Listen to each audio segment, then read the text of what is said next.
ഇനി തനിക്കും എനിക്കുമൊക്കെ ജയിക്കാൻ ഒറ്റ മാർഗമേ ഉള്ളൂ. കർമ്മം ചെയ്യുക.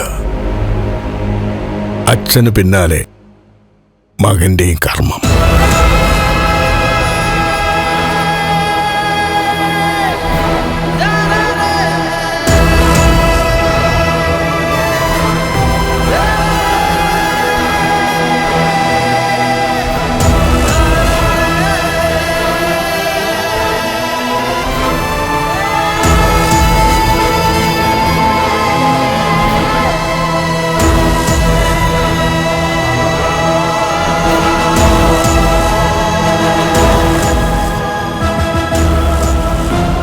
നമ്മൾ നല്ലതെന്ന് കരുതിയ ചില കാര്യങ്ങളൊക്കെ ചെയ്യുന്നത്.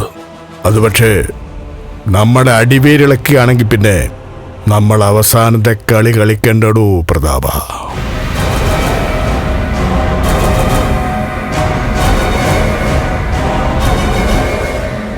അന്നത്തെ ആക്സിഡന്റിനെ പറ്റി കൂടുതലൊന്നും മാമേട്ടൻ അറിഞ്ഞിട്ടില്ലല്ലോ. ഉള്ള പൈസയും വാങ്ങിച്ചുകൊണ്ട് താൻ പോയി. പിന്നെ അതിനെപ്പറ്റി നമ്മൾ സംസാരിച്ചിട്ടില്ല. മാമേട്ടനറിയോ, അന്ന് ആ ലോറിക്കകത്ത് അവളും ഉണ്ടായിരുന്നു.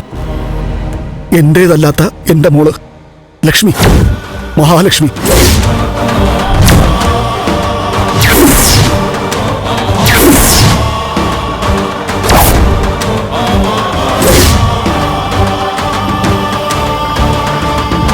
അതിനുശേഷം പല രാത്രികളിലും ആ അപകടത്തെപ്പറ്റി ഓർത്ത് അവൾ ഞെട്ടി ഉണർന്നിട്ടുണ്ട്. എന്നാ എന്നെ പേടിച്ച് ഒന്നും പുറത്തു പറഞ്ഞിട്ടില്ല, അവളുടെ അമ്മയോട് പോലും. ഇത് വല്ലാത്തൊരു നിമിത്തമാണല്ലോ പ്രതാപ. അതെ, അന്നത്തെ ആക്സിഡന്റിൽ അരയ്ക്ക് താഴോട്ട് തളർന്നവൻ തന്നെയാ അവളുടെ കഴുത്തിൽ താലി കെട്ടിയെ.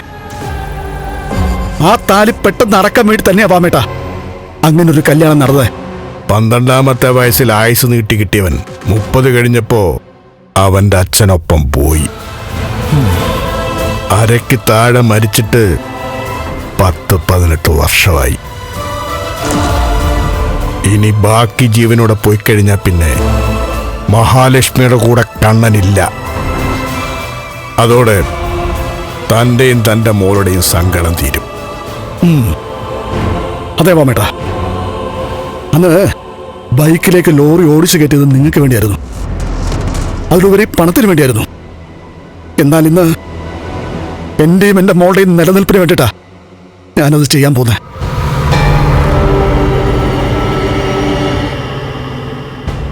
നിങ്ങൾ കുറിച്ചിട്ടോ, വിരലിലെണ്ണാവുന്ന ദിവസങ്ങൾ മാത്രമേ ഇനി കണ്ണന്റെ മുമ്പിലുള്ളൂ. എന്റെ മോളുടെ കണ്ണീരിന് അവനെ അവന്റെ അച്ഛനടുത്തേക്ക് പറഞ്ഞു വിട്ടിട്ട് അവളുടെ ചേച്ചിയെ ഞാൻ കരയിക്കും. അവളെ മാത്രമല്ല, അവളെ സ്നേഹിക്കുന്ന എല്ലാരെയും.